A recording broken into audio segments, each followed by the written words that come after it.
Commander Vex Tolan of the Galactic Coalition scraped his third set of claws against the metal table, producing a sound that could make a Thraxian weep.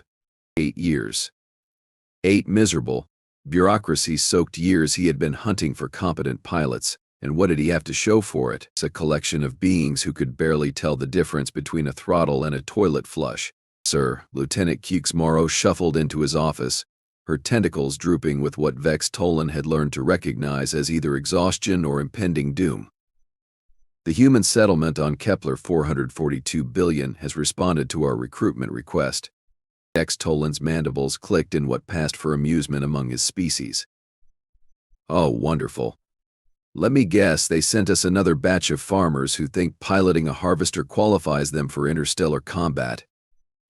Actually, sir, Morrow's voice took on that particular tone that made Vex Tolan's stomach acids churn. They claim they don't have any pilots. None. Vex Tolan's 4 eyes widened simultaneously. Not a single one. What kind of backwards mud ball are we dealing with here? The truth was, Kepler 442 billion was anything but backwards. The human colony had been thriving for decades, their agricultural output feeding half the Outer Rim territories. But pilots? Combat pilots capable of handling the Coalition's most advanced fighters? They insisted they had zilch. Zero. Nada. What the Coalition didn't know was that Dr. Maya Reeves had been listening to their recruitment broadcasts from her modest lab on the colony's outskirts, laughing so hard she nearly choked on her morning coffee substitute. Maya had spent the last 8 years perfecting her cover as a botanist, specializing in soil composition and crop rotation schedules. Riveting stuff, really. The kind of work that made people's eyes glaze over faster than a Zephyrian ice storm. Perfect camouflage for someone who had once been the Coalition's most decorated fighter pilot. She stared at her reflection in the lab's grimy window, noting how the years of pretending to care about photosynthesis had added laugh lines around her green eyes. Her auburn hair was now streaked with premature silver, courtesy of the stress of maintaining a boring identity while watching the galaxy slowly tear itself apart. Dr. Reeves? Her assistant, Tommy Chen, poked his head through the doorway. The kid was barely 22, all enthusiasm and none of the cynicism that came with actually knowing how the universe worked. The soil samples from Sector 7 are ready for analysis. Thrilling, Maya muttered, then caught herself. Dr. Maya Reeves, mild-mannered botanist, would never sound sarcastic about soil samples. I mean, excellent work, Tommy. I'll be right there. She had perfected this act over the years. Show up to community meetings, nod gravely at discussions about fertilizer shortages, and occasionally publish papers with titles like Nitrogen Fixation Rates in Low-Gravity Environments, a comprehensive study. The kind of academic drivel that made even other scientists want to take a nap. But at night, alone in her lab, Maya would tune into the Coalition's military frequencies and listen to the reports coming in from the front lines. The war with the hegemony was going poorly, to put it mildly. The Coalition's pilots were brave, she'd give them that. But bravery didn't make up for a complete lack of tactical awareness. Just last week, she'd listened to a squadron of Altarian pilots attempt a flanking maneuver that was so fundamentally flawed that it made her want to bang her head against her workbench. They'd lost 6 ships in what should have been a routine patrol. Maya had bitten her tongue so hard she'd tasted blood. The thing is, she told her reflection, you can't save everyone. You tried that once, remember? Look how well that worked out. The memories came flooding back, as they always did when she let her guard down. The Battle of Proxima Station. 300 Coalition ships against the hegemony's surprise assault. Maya had been squadron leader, flying the experimental X-7 Phantom fighter, when intelligence reported a massive enemy fleet dropping out of hyperspace. She'd led the charge, her squadron following her through a maze of enemy fire that would have made a lesser pilot wet themselves. They'd held the line for 6 hours, giving the station's civilians time to evacuate. But the price? Oh, the price had been steep. 47 pilots under her command, 47 good people who trusted her tactical genius. As by the time reinforcements arrived, only 12 were still breathing. The Coalition had called her a hero, pinned medals on her chest, and put her face on recruitment posters. But Maya knew the truth. She'd made a mistake in the third hour of battle, miscalculated the enemy's response time, and 23 people had died because of it. So she'd done what any rational person would do. She'd faked her own death, assumed a new identity, and spent the next 8 years studying dirt. Dr. Reeves. Tommy's voice snapped her back to the present. There's a Coalition ship requesting permission to land. Maya's blood turned to ice water. Coalition ships didn't just drop by for social visits. She moved to the lab's main console and pulled up the colony's communication array. Sure enough, a massive cruiser was holding position in orbit, its sleek hull bristling with enough firepower to reduce the entire settlement to smoking crater. "This is Coalition Command Vessel Retribution." The transmission crackled through the speakers. "We are requesting immediate landing clearance for a recruitment inspection." Governor Walsh's voice responded from the colony's administrative center. "Retribution, this is Kepler Colony Control. We've already informed your people that we don't have any military pilots. Our settlement is purely agricultural. Nevertheless, Governor, we will be conducting a thorough review of your population records. Surely you understand that in times of war, every potential resource must be evaluated." Maya felt a familiar tightness in her chest. The same feeling she'd gotten right before enemy fighters dropped out of hyperspace. The same instinct that had kept her alive through 100 battles. They weren't here for a routine inspection. Something had tipped them off. She quickly accessed her personal files, double-checking that her false identity was still secure. Dr. Maya Reeves, born on Earth Colony Gamma 7, doctorate in agricultural sciences from New Geneva University, 8 years of exemplary service to the Kepler colony. Nothing that would raise suspicions. But as she scrolled through the Coalition's transmitted passenger manifest, her blood ran cold. Commander Vex Tolan was aboard the Retribution. She knew that name. Vex Tolan had been a junior officer during the Proxima Station battle, one of the few survivors from the relief fleet who'd witnessed her flying firsthand. "Oh, this is just perfect," Maya whispered to herself. Of all the career-obsessed military bureaucrats in the galaxy, they had to send him. The irony wasn't lost on her. She'd spent 8 years hiding from the very organization she'd once served with distinction, and now they were literally knocking on her door. If Vex Tolan recognized her, if he remembered the pilot who'd held Proxima Station against impossible odds, her hands moved automatically to her workstation, pulling up the colony's personnel database. "They're Costin walking now. Yes, I didn't." She could feel the old tactical mind spinning up, analyzing possibilities, calculating risks. If she needed to run, where would she go? Her ship, the modified courier vessel she'd hidden in the abandoned mining facility, was still functional. She'd kept it maintained over the years, telling herself it was just nostalgia. "Dr. Reeves?" Tommy appeared in the doorway again, his face pale. "The governor wants all department heads to report to the main hall. The Coalition officers want to interview everyone." Maya forced her expression into the bland mask of Dr. Reeves. "Concerned botanist, of course. We should cooperate fully with their investigation." Inside, however, her mind was racing through combat scenarios. How many guards would Vex Tolan bring? What were the odds she could reach her ship before they identified her? And more importantly, how many innocent colonists would get caught in the crossfire if this went sideways? As she walked toward the main hall, Maya caught sight of the Coalition shuttles descending through the atmosphere like metallic harbingers of doom. 8 years of peaceful obscurity were about to come to a very abrupt end. The main hall was packed with nervous colonists, their faces showing the kind of anxiety that came with unexpected military attention. Maya positioned herself toward the back, hoping to blend in with the crowd. She'd learned over the years that people rarely noticed the quiet ones, the ones who nodded politely and avoided making waves. Commander Vex Tolan strode into the hall with the kind of confidence that came from having superior firepower in orbit.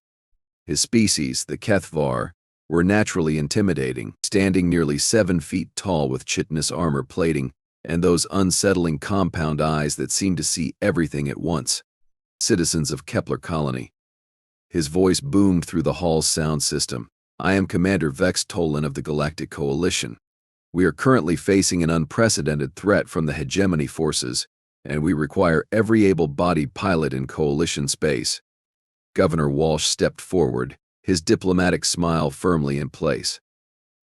Commander, as we've explained in our communications, our colony is dedicated to agricultural production. We don't have military pilots. Vex Toland's mandibles clicked in what Maya recognized as skepticism. Governor, our intelligence suggests otherwise. We have reason to believe that at least one experienced combat pilot may be living among your population. Maya felt her heart skip a beat. Intelligence? What intelligence? She'd been so careful, so methodical in constructing her cover identity. Unless. Furthermore, Vex Toland continued, we've detected energy signatures consistent with a modified military vessel somewhere in this system.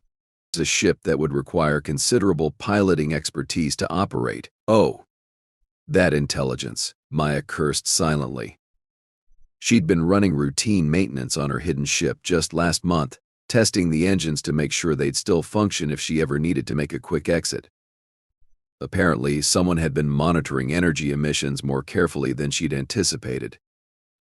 The commander's 4 eyes swept across the crowd, and Maya felt a chill run down her spine. Those eyes had seen her before, 8 years ago when she'd led the desperate defense of Proxima Station. The question was, would he recognize the legendary pilot in the face of a humble botanist? We'll be conducting individual interviews, Vex Toland announced, starting with the senior staff and department heads. Maya glanced toward the exits, calculating distances and angles, but running now would only confirm their suspicions. No, she'd have to play this out. Hope that 8 years of dirt under the fingernails' authenticity would be enough to fool them.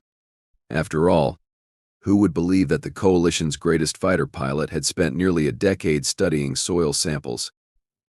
As it turned out, the universe had a twisted sense of humor, and Maya was about to become the punchline of a very cosmic joke. The interview room smelled like recycled air and barely contained panic. Maya sat across from Commander Vex Toland, doing her best impression of someone whose biggest concern was aphid infestations rather than interstellar warfare. She'd even brought a data pad filled with soil composition charts, because nothing said harmless agriculture nerd quite like having spreadsheets at the ready. Dr. Reeves, Vex Toland's voice carried the tone of someone who'd rather be anywhere else in the galaxy. Your records indicate you've been on Kepler Colony for 8 years, quite a commitment to dirt analysis. Soil science is a noble calling, Commander, Maya replied, injecting just the right amount of defensive pride into her voice. Without proper agricultural foundation, your coalition fleets would starve within months. Lieutenant Kix Morrow, who'd been silently taking notes, looked up with genuine curiosity. You really find dirt that fascinating? Maya launched into a 15-minute explanation of nitrogen cycles that was so mind-numbingly thorough, she watched both officers' attention spans shrivel and die. It was beautiful.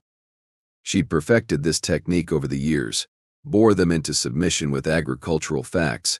Yes, well, Vex Toland interrupted, his mandibles clicking with irritation. Let's discuss the energy signatures we detected. Are you familiar with any modified spacecraft in this system?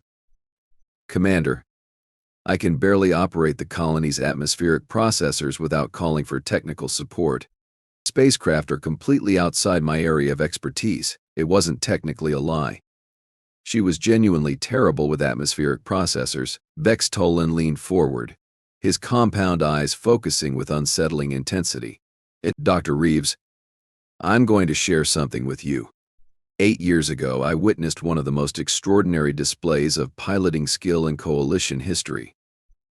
A single pilot held off an entire hegemony assault fleet at Proxima Station.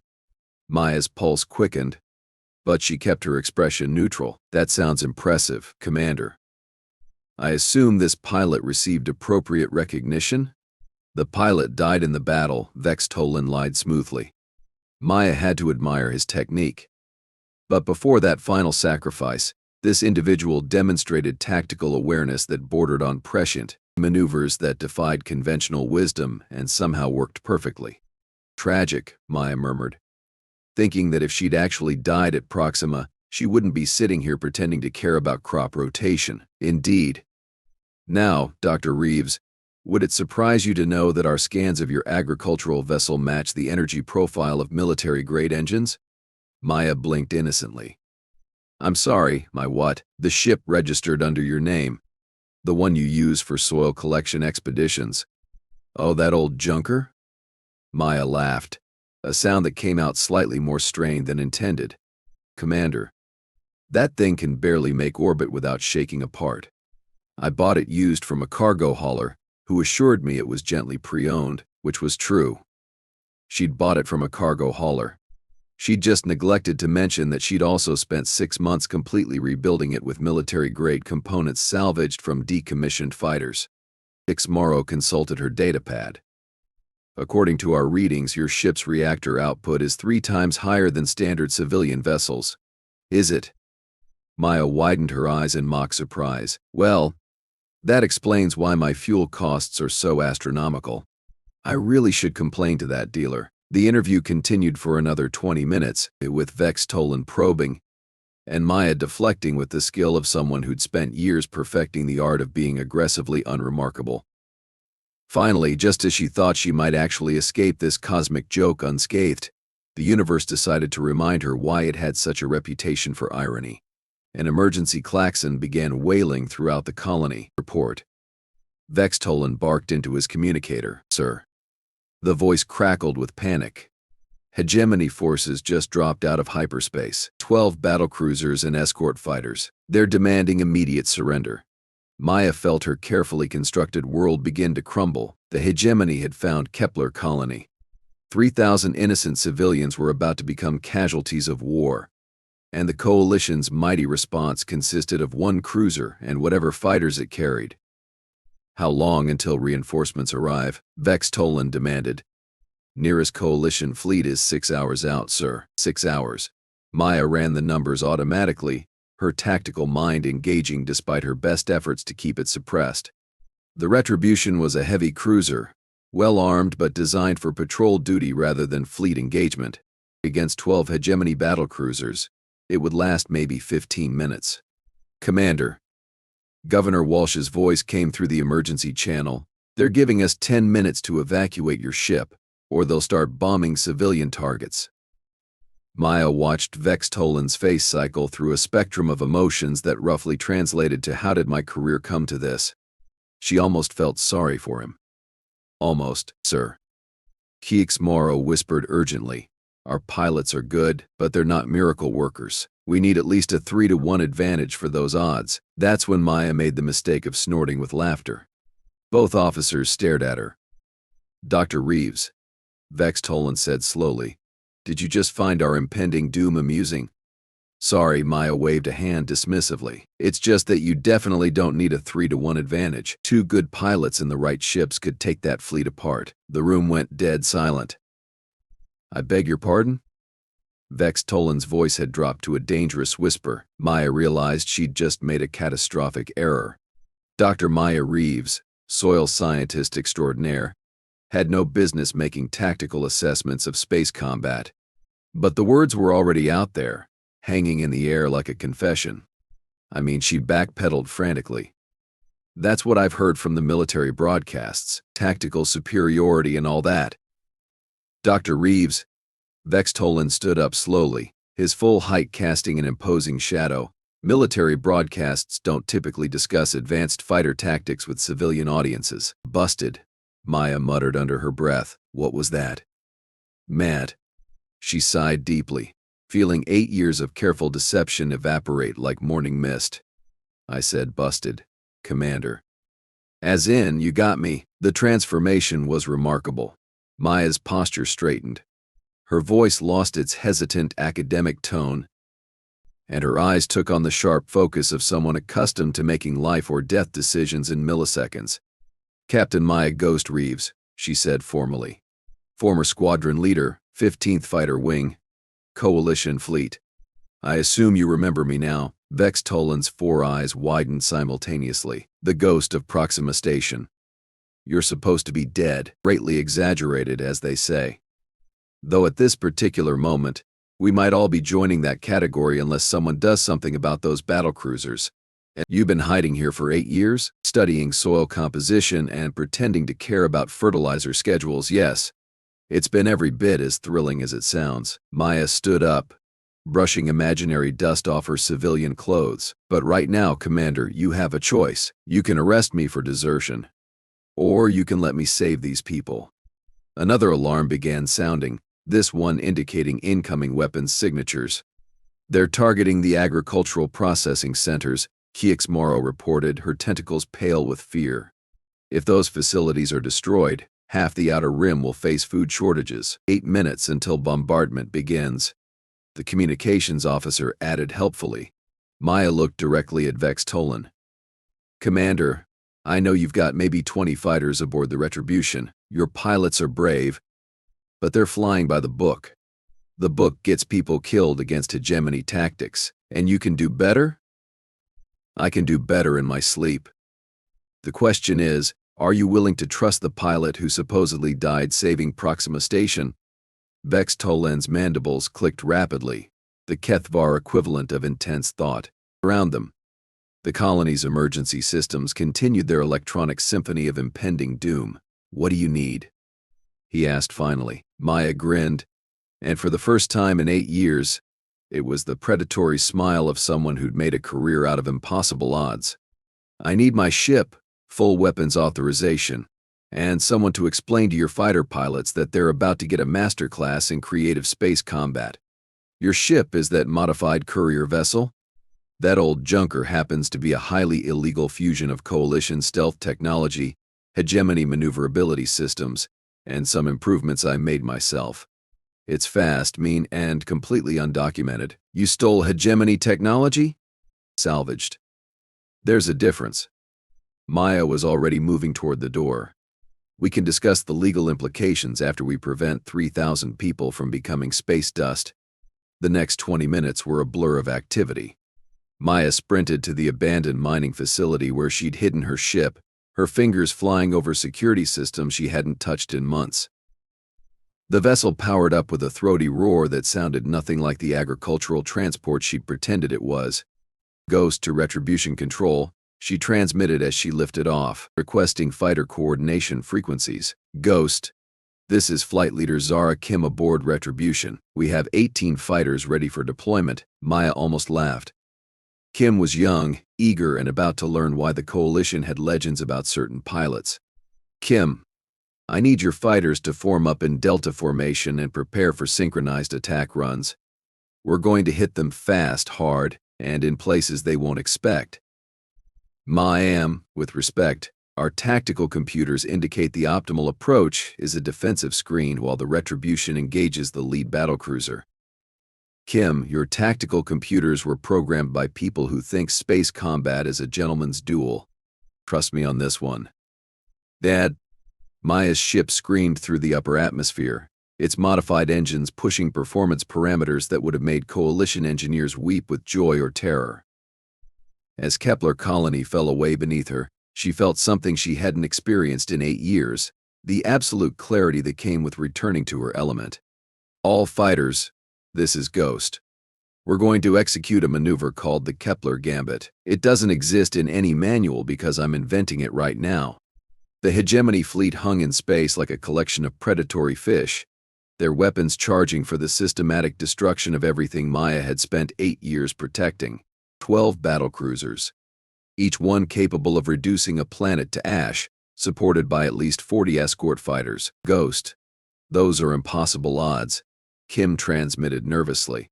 Kim, impossible odds are just Thursday for humans. Now listen carefully.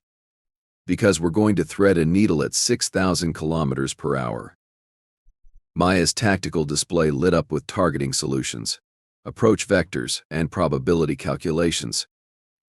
But she ignored them all, relying instead on instincts honed through 100 battles and sharpened by 8 years of forced retirement. All fighters, follow my lead. We're going in fast and low, using the planet's gravity well to mask our approach. When I give the signal, break formation and hit their escort screen from 6 different vectors simultaneously. That's not standard coalition doctrine, one of the other pilots protested. Standard doctrine gets you killed against the hegemony. Trust the crazy human with the illegal spaceship. As they approached the enemy fleet, Maya felt the familiar surge of adrenaline that had once made her the coalition's most decorated pilot. The hegemony ships were massive, bristling with weapons, and absolutely convinced of their superiority. They were about to learn why humans had a reputation for doing the impossible. Execute Kepler Gambit in 3, 2, 1 mark. Maya's ship dove toward the enemy formation like a metallic meteor, followed by 18 coalition fighters whose pilots were either very brave or very stupid. The hegemony escort screen scrambled to respond, but Maya had calculated their reaction time perfectly. Her ship's modified weapons systems opened fire with a sound like thunder, tearing through enemy shields with surgical precision. Around her, coalition fighters followed attack patterns that shouldn't have worked but somehow did, turning the orderly hegemony formation into chaos. "How did you know they'd cluster their escorts like that?" Kim asked over the comm, her voice filled with amazement as her fighter scored a direct hit. "Because 8 years ago at Proxima Station, they made the exact same mistake," Maya replied, banking hard to avoid return fire. The hegemony has excellent ships and terrible tactical imagination. The battle that followed would be talked about in coalition academies for decades. Maya led the fighter screen through maneuvers that defied conventional wisdom, exploiting weaknesses in hegemony formations that no one else had ever noticed. Her ship danced through enemy fire like it was choreographed, drawing attention away from the other fighters and creating openings that shouldn't have existed. When the smoke cleared 37 minutes later, 12 hegemony battlecruisers had been reduced to expanding clouds of debris, and Kepler colony remained safely intact. "Ghost," Vex Tolan's voice came through the comm with something approaching awe. "That was the most extraordinary display of piloting I've ever witnessed." Maya settled her ship into a gentle orbit, feeling the familiar mixture of exhaustion and satisfaction that came after successful combat. "Commander, that was just another Thursday for a human pilot. The coalition needs pilots like you," Vex Tolan said seriously. "Will you consider rejoining the fleet?" Maya looked down at Kepler colony, where 3,000 people were going about their lives without ever knowing how close they'd come to annihilation. 8 years of hiding. 8 years of pretending to care about soil composition and crop yields. "Commander," she said finally, "I think my days of studying dirt are officially over."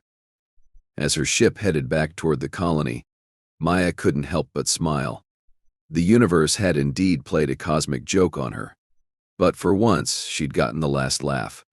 After all, there was nothing quite like reminding the galaxy why humans had such a reputation for being absolutely, completely, and utterly impossible to predict.